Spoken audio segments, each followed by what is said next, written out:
The information about the information plot twist, the anagnosis, when it's Yes. delivered through, well, not, dialogue, expositional dialogue, Mhm. as a plot twist coming at the end. Can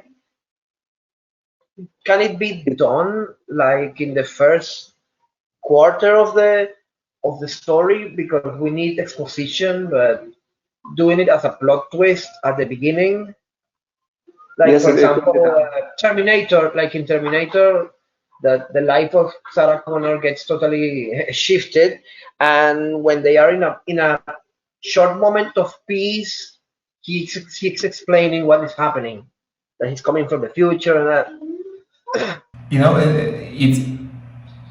it's an awesome example. You know what the interesting thing about this? This could be considered as one of the examples of a no surprise kind of plot twist, because by that time we already saw Terminator appearing out of nowhere in a ball of lightning. So we already know that they're coming from the future. We already saw that there's some kind of science fiction going on here. Imagine the same movie where the events are not explained to us visually before.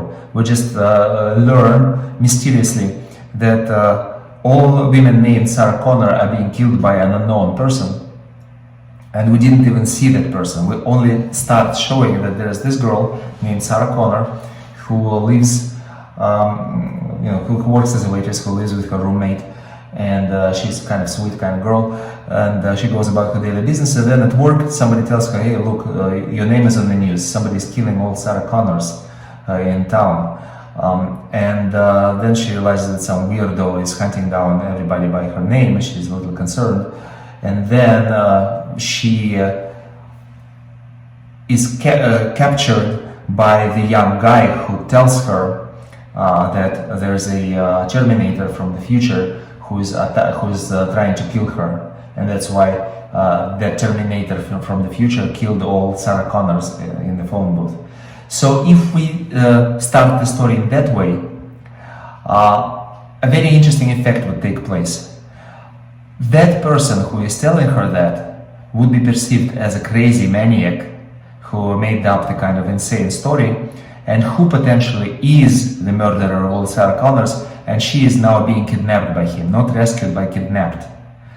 So this, in that case, would not work as an anagnosis. It would rather work as an action plot twist, the moment of kidnapping. But then the interesting thing would be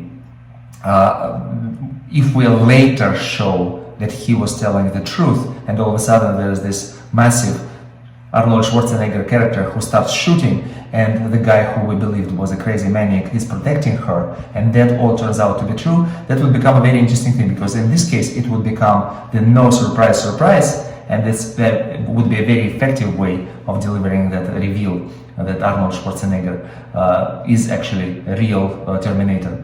And that would become a combination of the reveal and the peripeteia, the anagnosis and peripeteia. And Aristotle didn't talk about that kind of combo because there were no movies during Aristotle, I guess. But I teach that during the training course, and I refer to it as anagnopeteia kind of plot twist, when the two things happen simultaneously, the reveal and the action.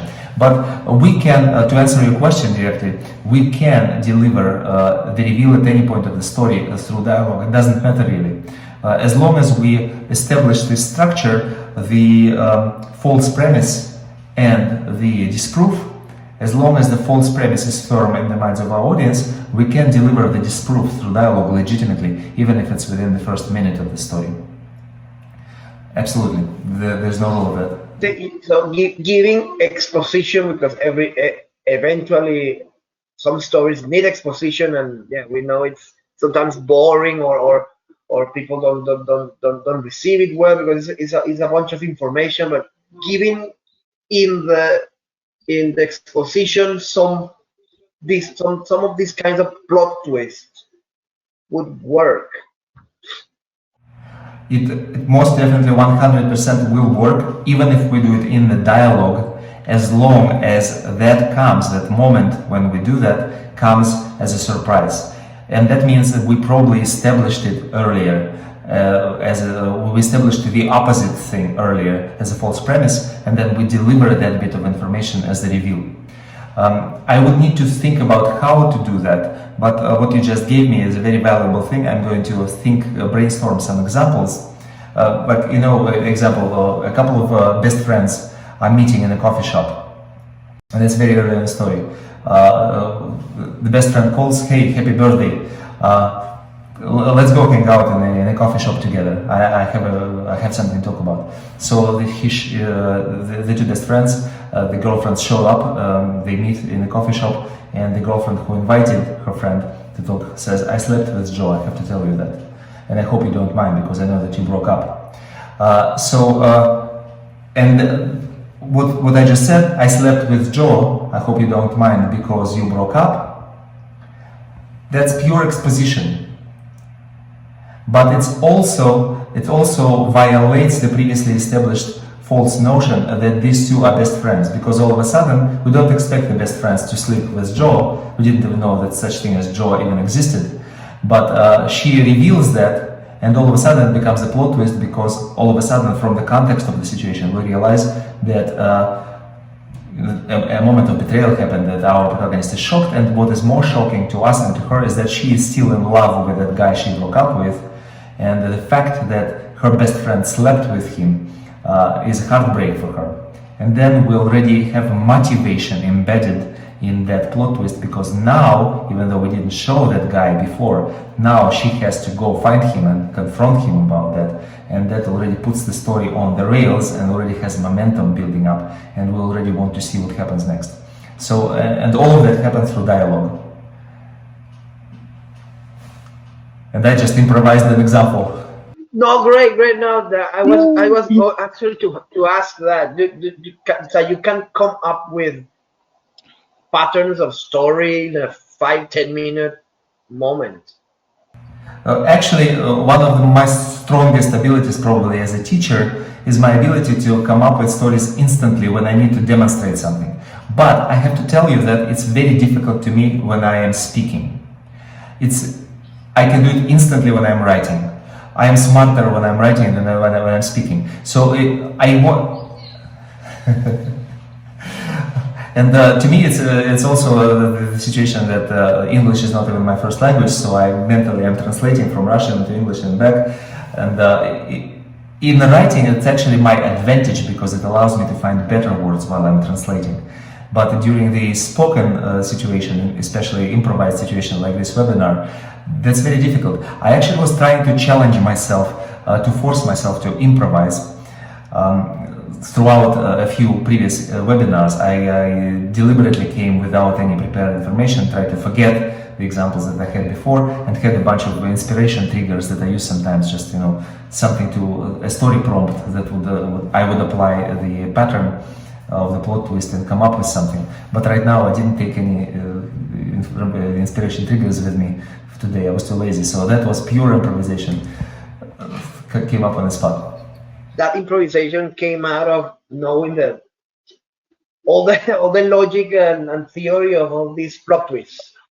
I just knew the pattern that I was going to apply, so it came fairly easily. Usually, once you know the patterns and you have some additional spark of inspiration, and the spark of inspiration could be just any random word. So I sometimes ask people, give me a word, and I'll come up with some kind of creative solution for the problem. And it's really one of the things that I try to teach people to do is to improvise, because the improvised material has this freshness to it. Improvised material also has the sense of happening in real time, which gives the story perception of the reality a lot better. And very often improvised material is a lot better than the material people strain to create through a lot of effort. So if writers develop the ability to improvise, it's priceless. And actually one of the reasons why my method may be sometimes effective is because it's all, the very core of it is to train people how to come up with different versions of the same pattern, and that ultimately leads to improvisation. So there.